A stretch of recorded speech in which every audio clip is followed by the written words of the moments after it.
Last time, we added a simple player and got our camera to follow him. We also optimized our map to only draw enough tiles to fill our window. But obviously, we don't want our player walking through walls. I'm going to use Love2D's built-in physics system to handle the collisions for our map. If you want to know how to do rectangle collisions from scratch, leave a comment. But first, we need to create collider boxes in the editor. Let's go back to the tiled editor. Do you remember how a couple videos ago I showed you these two empty object layers? We're going to use those now. So over here in the one labeled collisions, you see it has a different icon indicating that it's objects. So instead of drawing tiles, we can draw objects, and I'm going to select rectangle right here. And if I hold Control and click, it's going to snap to the tile grid. So I'm going to lay down an area where I don't want the player to be able to move. So I'll put that there and let go. And you can see here in the Properties Inspector, it has an X and a Y position, and it has a width and a height. That's all data that we're going to load into our game and create collision shapes from. So we could also put some outside of our map. So if I hold down Control again, I can create barriers so the player is not able to leave the map. And I think I'm going to speed through the rest of this process, because this is going to take some time.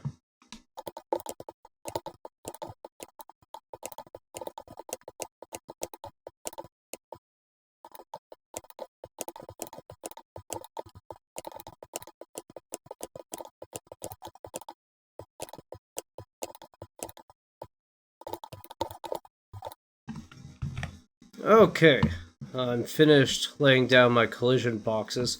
You can see there's some areas that don't really conform perfectly to the grid, like these trees right here. That's okay. In fact, you can play with that a little bit. So if I select using S right here, I can actually drag the rectangle around a bit. So let's say I want the player to overlap this object slightly. Like, I can just leave it like that, and the player will be able to move up here and it will look like the player is overlapping with this building, which is kind of cool. But I'm just going to leave it to the grid for now. So now let's load this into our game. Oh, and before I forget, I should go to File and Export, and then it's going to automatically overwrite my file. And if you haven't already, make sure that it's exported as Lua, so I'll just click that. Okay, back here in our code, I have the city map Lua file, which I just exported. So if we look at that, just like before, I have all my tile data, but we also have this object group layer, and it's called collisions. And if we look at the objects table inside of that, we have a rectangle, and we have a position, and we have a width and a height. Okay, so that's all good, but how do we take this data and turn that into a collision shape? Well, first we need to create a physics world, and if you haven't seen my tutorial on Introduction to Love2D Physics, I certainly recommend that. Otherwise, this is going to be difficult to follow along. So I'm going to put that in main. I could put it inside my map and make it one of the properties, but just for convenience, I'm going to put it in main.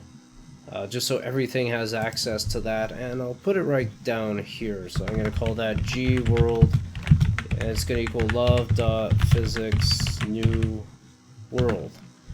And then it takes in 0 gravity. Okay, great.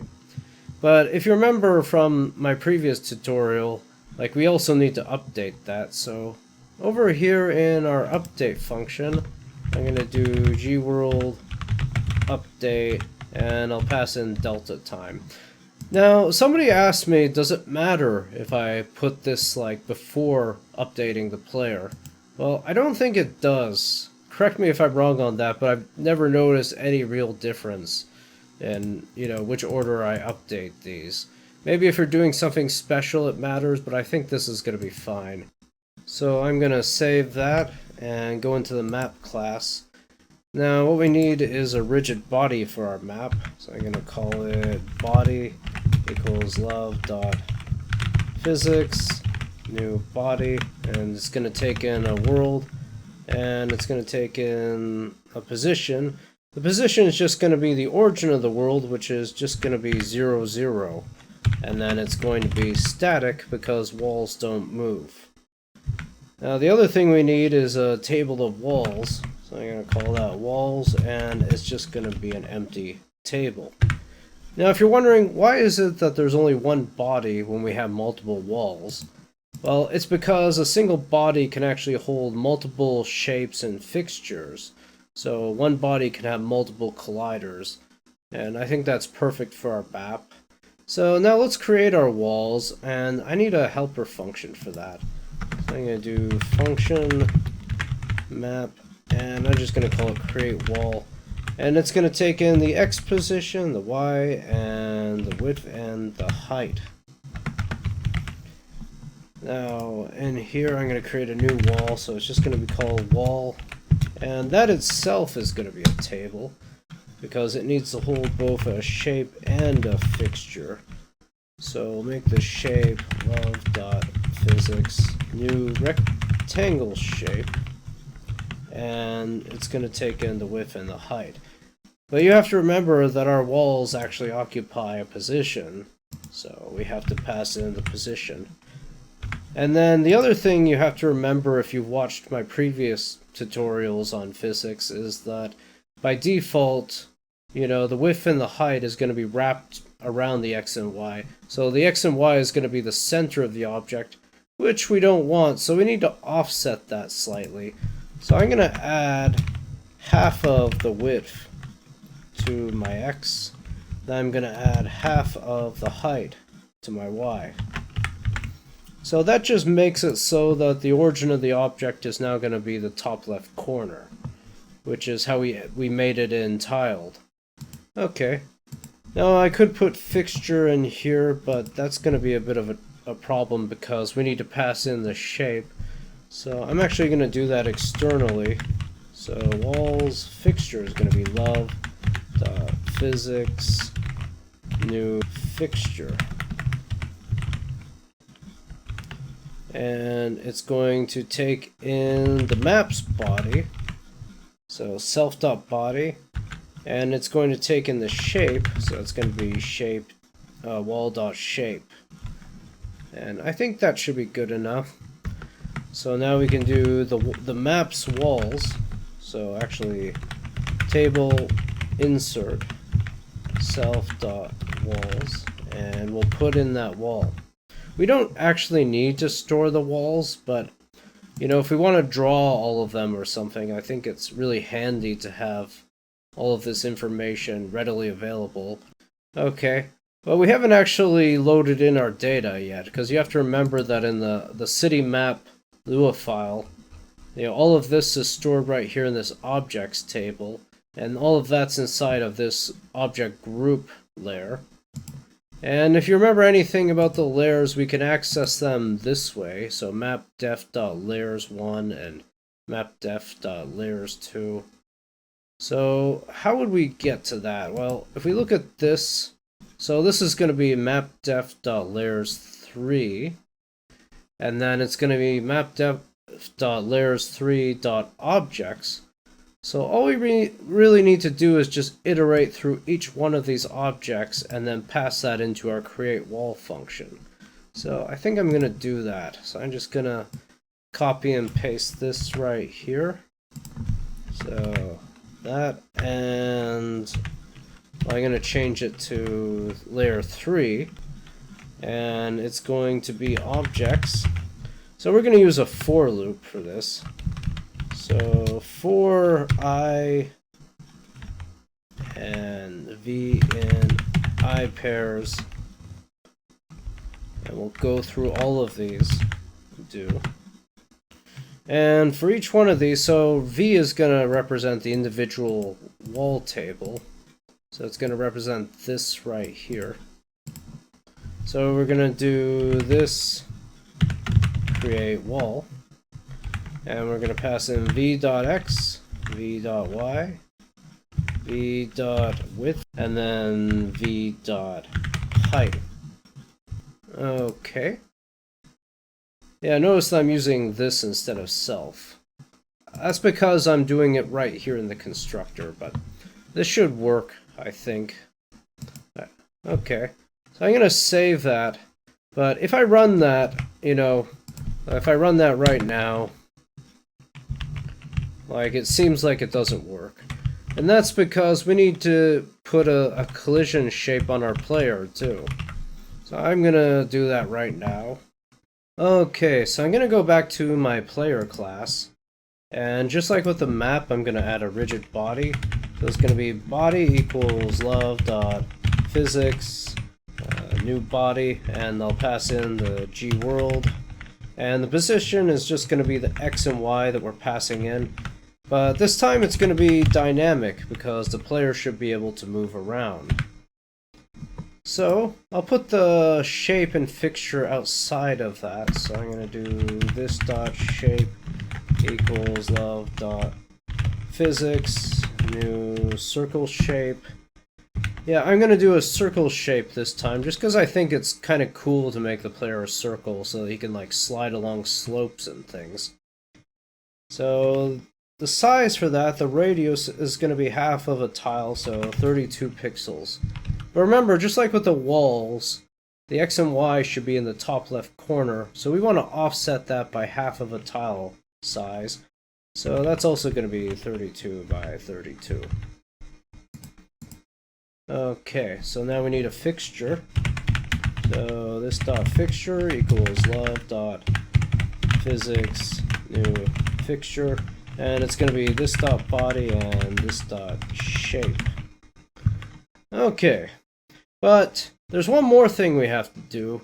We have to lock the player's rotation because when he collides with things, he's going to rotate. So we don't want that. So I'm going to do this dot body set fixed rotation. True. Okay, so now we need to update the movement. So over down here, I am going to have the physics body control the player's position. So I'm going to create a new set of variables, dx and dy, so delta x and delta y, and I'll initialize them to 0. So instead of offsetting the position here, what I'm going to do is make dy equals negative speed.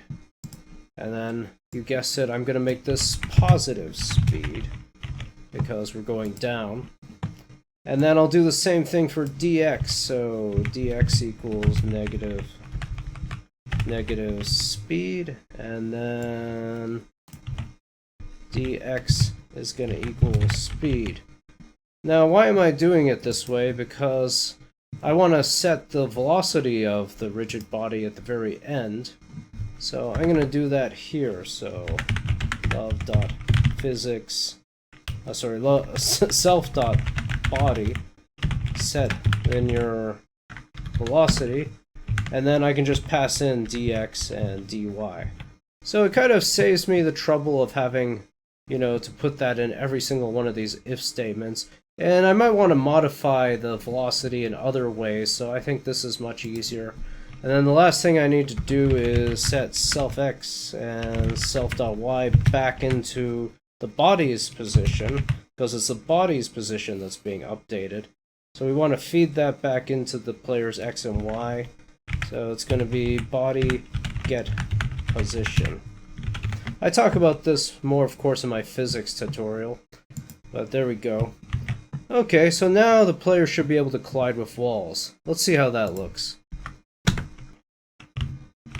And it's working. Of course, the player's pent in like that because we made the position 64 by 64. So I'm just gonna move him outside of the fence. So where we're initializing the player, I'm gonna set that to, I don't know, maybe I'll keep that at 64, but I'll make this 256. Okay, let's see where he is now. Okay, much better. And our camera system still works. And everything's being drawn correctly, and, you know, I'm able to collide with all of the rectangles that I created earlier. Okay, that's cool. Of course, we can't see any of these colliders. You know, one thing I like to do when I'm making my own games is I like to be able to see where all my colliders are. Like, just to be able to tap a button and have them all visible. So let's tackle that next. Back in my main file, I'm going to add a debug mode to my game. So I'm going to do g debug mode equals false by default. Now to turn that on, I'm going to go into update. I'm going to do if love.keyboard.isDown, and I'll make it the X key. Then g debug mode equals true. But I want to turn it off as well, so I'm going to do else if love.keyboard.isDown, and I'll make that Z. Then I'll make this false. Now you may be wondering, why am I using two different keys? Well, it's because keyboard.isDown is continuous presses, so this is going to check it every single frame. There are ways to get around this, but you know, just for convenience, I'm doing it this way. And because I've already muddied my code up with a lot of global variables, I'm going to try to keep gdebug mode in this file as much as possible. So instead of putting that inside of gmap, I'm going to put it right here. So I'm going to do if gdebug mode, then we're going to do some debug draws. So I'm going to do gmap debug render. Now we don't have this function, so I'm going to create that right now. Back here in our map code, I'm going to put the debug render right below the regular render, so function app. Okay, and what we need to do is loop through all of the walls which we created in this walls table right here. So for that, I'm going to use a simple for loop. So for I equals 1, and it's going to be self.walls and do. Now, what we need to do is get all the points of our wall, and Love Physics actually has a function in the shapes. So that is going to be points, and that is going to be self.walls I, the current wall. And that's going to be its shape, and then get points. Okay, but that just returns a sequence of numbers, so it's going to be x, comma, y, comma, x, comma, y, etc. So we actually need to put all of that in a table, so I'm going to do that. Now we could just draw all of the points with a polygon, but there's a little problem. Right now we're drawing everything relative to our camera, you know, because we want everything to scroll, so we need to do the same thing with our points as well. So I know it's a little complicated, but I'm going to add another table here called transformed points, and that's just going to be an empty table for now. And then I'm going to do yet another for loop. So for j equals 1, and it's going to be the number of points, and then it's going to iterate by 2 instead of 1. Why 2? Because like the x and the y are all being stored in sequence inside of this big table. So we actually need to get our x and our y separately. So I'll show you what I mean. I'm going to do table insert, and then I'll put transform points, and it's going to be points j minus g camera dot x, and then I'll do the same thing for the y, so I'll copy this, but it's going to be j plus 1, and then it's going to be minus the camera y. So you have to be a little careful here. Like if you have an odd number of points in your collider, this will probably throw an error, so you may want to do some error checking. But for now, I think this will suffice. And then what we're going to do is draw that. So now that we have all of our transform points, I can do love graphics polygon, and I'll do a line, and then I just pass in my table of points, because that's how the polygon drawing works. It just draws a bunch of points. I'll save that. So let's see how that works. So if I turn on my debug mode with X, yeah, we can now see all of our colliders,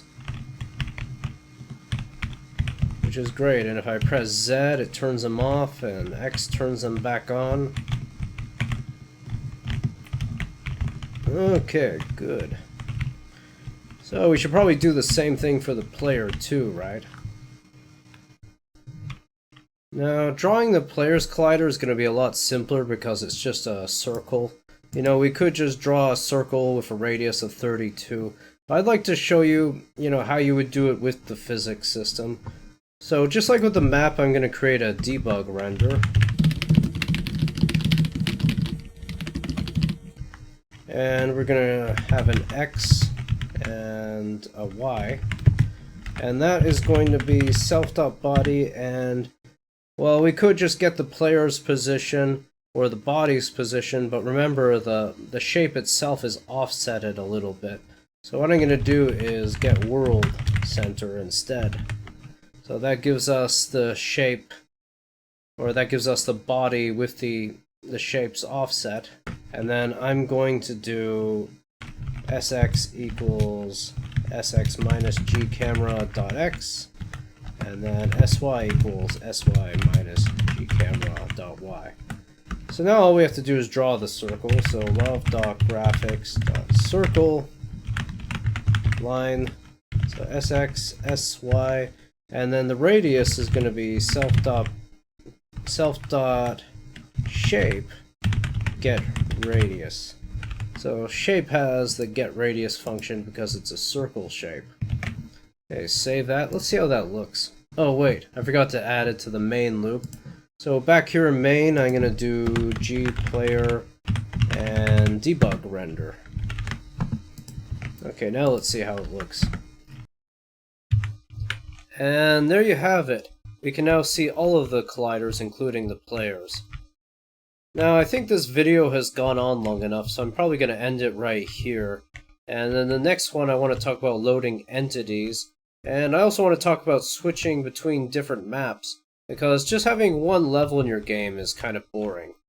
And if there's anything else you want to know, like, please leave a comment below. If you found this useful, like and subscribe. Thank you. Have a nice day.